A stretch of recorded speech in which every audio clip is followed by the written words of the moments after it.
राधे राधे। कैसे हैं आप लोग? ईश्वर कृपा से आप सब अच्छे होंगे।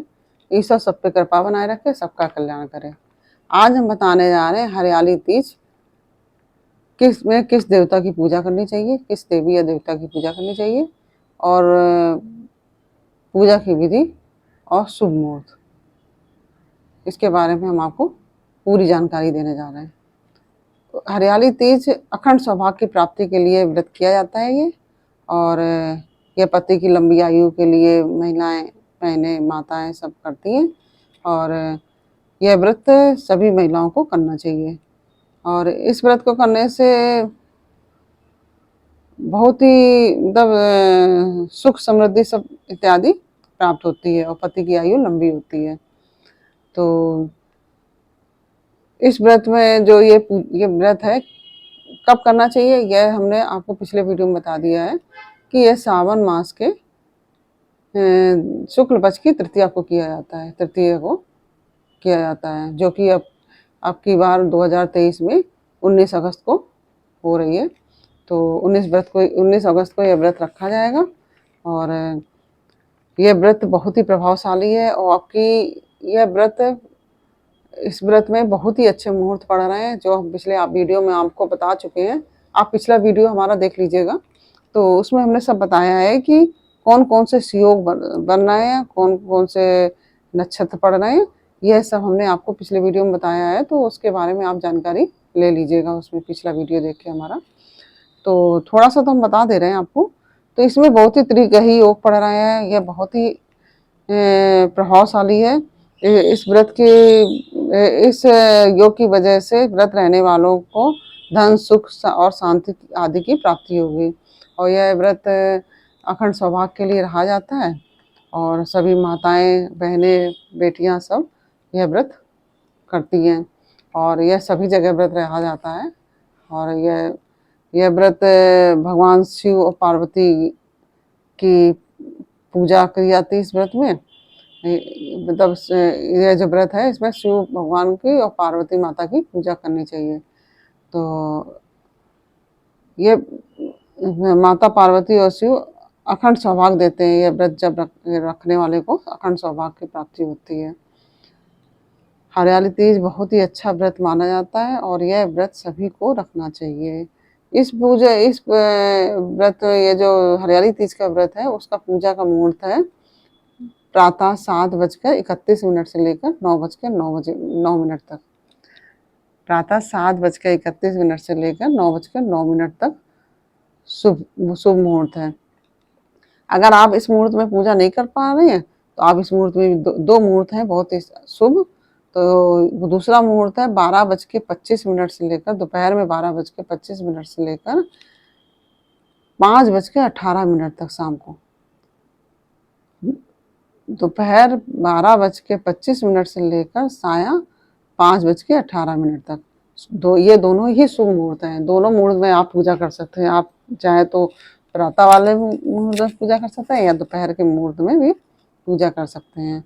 इसमें हमें क्या करना है, सबसे पहले जो व्रत है, तो उसको सबसे पहले प्रातःकाल जल्दी उठकर जो हमारे नित्य कार्य होते हैं, साफ सफाई करना है या दैनिक क्रियाएं होती हैं, जो वो सब करके, स्नान आदि करके स्वच्छ वस्त्र पहनेंगे। अगर आपके पास नए वस्त्र हैं तो आप नए वस्त्र भी पहन सकते हैं। तो इसमें कहते हैं कि हरियाली तीज में हरा पहनना चाहिए, तो आप हरा भी पहन सकते हैं, जो आपकी इच्छा हो वो कलर पहन सकते हैं आप। तो भगवान सुबह स्नान आदि करके स्वच्छ वस्त्र पहनिए। और उसके पश्चात आप पूजा की पहले पूरी सामग्री लगा लीजिए। पूजा आपको कैसे करनी है, क्या सामग्री है, उसके बारे में हम आपको बता रहे हैं। एक पाटा लेंगे, उसके ऊपर बिछाने के लिए एक कपड़ा लेंगे। यह पूजा की सामग्री में स्थापित करिए। और उसके लिए आपके पास अगर मूर्ति है तो मूर्ति ले लीजिए, शिवलिंग की है। नहीं तो आप फोटो भी ले सकते हैं। अगर आपके पास मूर्ति, फोटो कुछ भी नहीं है, तो आप बाजार से एक चित्र खरीद सकते हैं, उसको लगा के पूजा कर सकते हैं। और एक केले के पत्तों को लेंगे, और बेलपत्र लेंगे, समी पत्र लेंगे, पुष्प लेंगे, कच्चा दूध, कच्चा सूत, और कच्चा सूत लेंगे, नारियल लेंगे, कलश लेंगे, चावल लेंगे, दूर्वा लेंगे, सुपारी लेंगे, सुपारी जो होती है ना पूजा वाली, वो लेंगे। तो सुपारी आप लेंगे तो विषम संख्या में लेंगे। विषम संख्या यानी कि 3, 6, माफ करना, 3, 5, 7, इस तरह से ये विषम संख्या है। 11, ये सब विषम संख्या मानी जाती है। और सम संख्या होती है 2, 4, 6, ये सब विषम संख्या है। तो आप सुपारी को विषम संख्या में लेंगे। और पूजा के लिए आप दूध, दही, शहद, घी, शक्कर जैसे कि जो पंचामृत का सामान होता है वो पूरा लेंगे। तो मिश्री, कुमकुम और इस तरह से, और चंदन और पुष्प, ये सब, और जनेऊ, जो जनेऊ शंकर जी को जनेऊ जरूर चढ़ाया जाता है। तो जनेऊ लेंगे आप, दक्षिणा लेंगे, धूपबत्ती, आरती, ये सब आप सामग्री इकट्ठे कर लेंगे पहले। उसके पश्चात पूजा प्रारंभ करेंगे। और एक आप पूजा के लिए, कलश के लिए एक दिया लेंगे, और एक दियाबाती आप लेंगे आरती के लिए, या 2 दियाबाती लेंगे आप। और एक बात और हम कहना चाहेंगे, अगर यदि आप व्रत हैं हरियाली तीज का, तो आप एक दिन पहले मेहंदी जरूर लगा लीजिए। तो क्योंकि सुहागनों को मेहंदी जरूर लगानी चाहिए। तो हरियाली तीज का व्रत है, तो व्रत करने वाली महिलाओं को तो अवश्य ही लगानी चाहिए। और पहले आप मेहंदी लगा लीजिए एक दिन पहले, फिर आप दूसरे दिन अपना स्नान आदि करके, जो हमने वैसे जैसा बताया, वस्त्र आदि पहनकर यहाँ पूजा का सामान एकत्रित कीजिए। उसके बाद आप पूजा आरंभ कीजिए। पूजा कैसे करेंगे आप? सबसे पहले तो आप पाटे को या चौकी जो भी आपके पास है उसको बिछा लेंगे। अगर आपके पास सामान आदि है तो वो जो शिव जी की मूर्ति या चित्र है वो आप रखेंगे उस पर। और आप सुहाग माता को चढ़ाने के लिए सुहाग का सामान जरूर इकट्ठा करिए। उसमें जैसे बिंदी है, सिंदूर है, मेहंदी है, वो महावर है, ये सब चीज़ें आप, जो भी चीज़ आप एकत्रित कर सकें वो चीज़ आप एकत्रित करिए। ज़्यादा से ज़्यादा एकत्रित कर सकें, ज़्यादा से ज़्यादा एकत्रित कीजिए। और नहीं आपके पास ज़्यादा है तो जो आपके पास है वो आप माता गौरी को चढ़ाएंगी। तो उसमें जैसे नेल पॉलिश है, बिंदी है, कंघा है, महावर है, आलता है, ये सब चीज़ें, सिंदूर है, मेहंदी है, ये सब चीज़ें आप अवश्य में रखिए। इसको ज़रूर रखना चाहिए। और चूड़ी है, बिछिए हैं, ये सब पूरा सामान एकत्रित कीजिए। और आप भी चूड़ी ज़रूर पहनिए, क्योंकि आजकल बेटियां क्या है, महिलाएं चूड़ियाँ नहीं पहनती फैशन की वजह से। लेकिन आप वैसे चाहे ना भी पहने, लेकिन पूजा में अवश्य पहनिए आप। और कोशिश करिए कि आप पूजा में साड़ी पहने, क्योंकि साड़ी हम लोग के सनातन संस्कृति में साड़ी का ज़्यादा महत्व है। तो आप साड़ी पहन के ही पूजा करें। और इसके पश्चात आप पूजा कैसे आरंभ करेंगे? सबसे पहले आप पाटे पे भगवान शिव को स्थापित करेंगे। फिर इसके पश्चात आप कलश रखेंगे। पहले सबसे पहले तो आप चौक पूरेंगे। चौक तो जैसे कि सभी देवी देवताओं की आप लोग पूजा करते होंगे तो जानते होंगे आप लोग। तो चौक पूर के पाटा रखेंगे उसके ऊपर, फिर कलश रखेंगे। कलश के ऊपर आप दिया जलाएंगे जो साक्षी होगा हमारी पूजा का। और गणेश जी का आह्वान करेंगे, फिर सभी नदियों का आह्वान करेंगे उसमें। फिर इसके पश्चात आप गणेश जी की पूजा करेंगे। सबसे पहले दिया जलाकर, जो कलश पे दिया होगा उसको जलाकर आप दीप प्रज्वलित करेंगे। जब उसके पश्चात आप गणेश जी का पूजन रिद्धि सिद्धि के सहित करेंगे। फिर माता जो गौजा रखी आती है तो उनका पूजन करेंगे आप। अगर आपके पास गौजा नहीं है तो आप सुपारी में ही कलावा लपेट के गणेश 2 सुपारी ले लीजिए, उससे गणेश गौजा आप बना सकते हैं। तो इस तरह से आप पूजा करिए। यदि आपको नहीं गणेश गौजा बनाने आता है तो आप हमको कमेंट बॉक्स में बताइए, तो हम बता देंगे आपको कैसे बनाए जाते हैं। उसके पश्चात आप भगवान शिव को स्नान आदि कराइए। दूध, दही, शहद, घी, शक्कर। अगर आपके पास फोटो है तो आप उनका भोग अर्पित कर दीजिएगा, क्योंकि वो फोटो में तो आप नहलाएंगे नहीं। तो इस तरह से आप स्नान कराइए। अगर शिवलिंग है तो आप स्नान कराएंगे।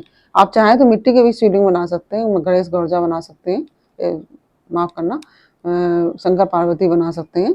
तो इस तरह से कर सकते हैं पूजा। नहीं तो आपके पास अगर चित्र है तो आप उनको मतलब वो जैसे पुष्प से जल अर्पित करके आप जरा सा उनका आह्वान करके कि हम आपको स्नान करा रहे हैं, और इस तरह से स्नान कराइए।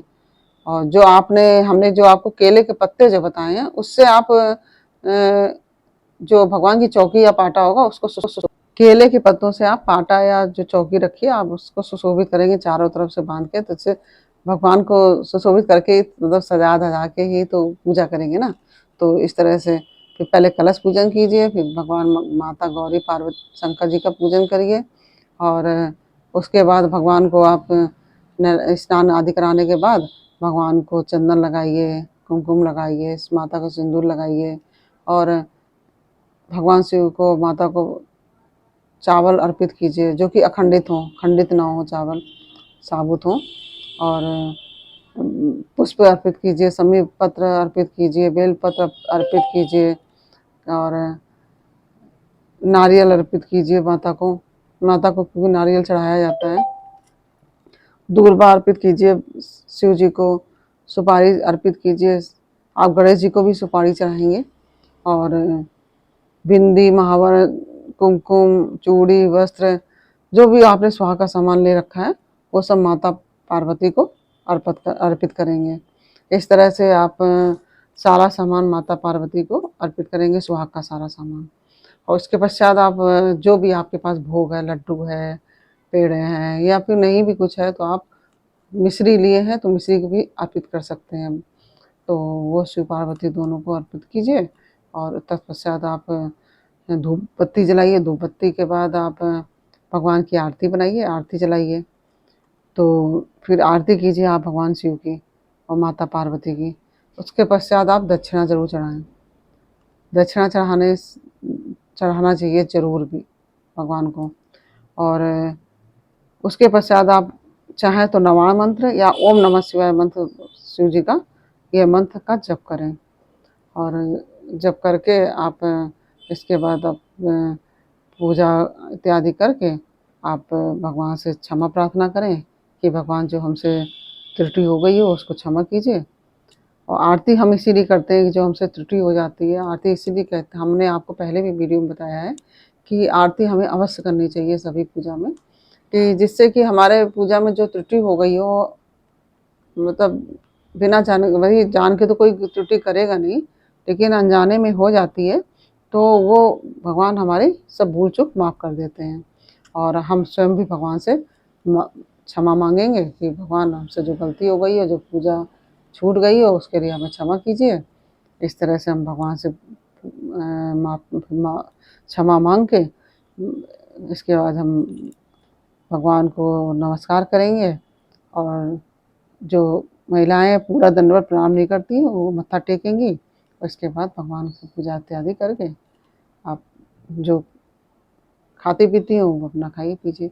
और इस तरह से ये पूजा का मुहूर्त हमने बताया आपको, और पूजा के मुहूर्त भी हमने बताया, पूजा में किस तरह से करनी है, पूजा में किन किन सामग्रियों की ज़रूरत होगी, और पूजा में हमें किस देवता की करनी है, ये सब हमने आपको जानकारी पूरी दी है। और हम एक बार पुनः आपसे बताना चाहेंगे कि शुभ मुहूर्त के बारे में आपको पुनः बताना चाहेंगे कि इस पूजा का मुहूर्त है प्रातः 7:31 से लेकर 9:09 तक, और दूसरा मुहूर्त है 12:25 से लेकर दोपहर में 12:25 से लेकर साया 5:18 तक दूसरा मुहूर्त है। ये दोनों ही मुहूर्त बहुत अच्छे हैं, आप किसी भी मुहूर्त में पूजा कीजिए। और पूजा मेन श्रद्धा भक्ति होनी चाहिए, और श्रद्धा भक्ति से आप कीजिए, श्रद्धा से ही सब होता है काम। तो भगवान श्रद्धा के ही भूखे हैं, भगवान को कुछ नहीं चाहिए, है ना। तो इस तरह से भगवान का आशीर्वाद प्राप्त कीजिए, भगवान से सबको आशीर्वाद प्रदान करें, अखंड सौभाग्य रहे सबका, यही हमारी कामना है प्रभु से। और फिर मिलते हैं आपसे अगले वीडियो में। हाँ, लेकिन आपने यदि हमारे चैनल को सब्सक्राइब नहीं किया है तो प्लीज़ हमारे चैनल को सब्सक्राइब कर लीजिए, और बेल आइकन बटन ज़रूर दबा दीजिए, जिससे कि हमारे आने वाले सारे वीडियोज़ आपको प्राप्त हो सकें। और यदि आपको हमारी जानकारी पसंद आ रही हो, समझ में आ रही हो, तो आप हमारे वीडियो को लाइक शेयर ज़रूर कर दीजिए। और कमेंट जरूर लिखिए, कमेंट में ओम नमः शिवाय जरूर लिखिए। फिर मिलते हैं आपसे अगले वीडियो में एक नई जानकारी, एक नई कहानी के साथ। तब तक के लिए राधे राधे, ओम नमः शिवाय।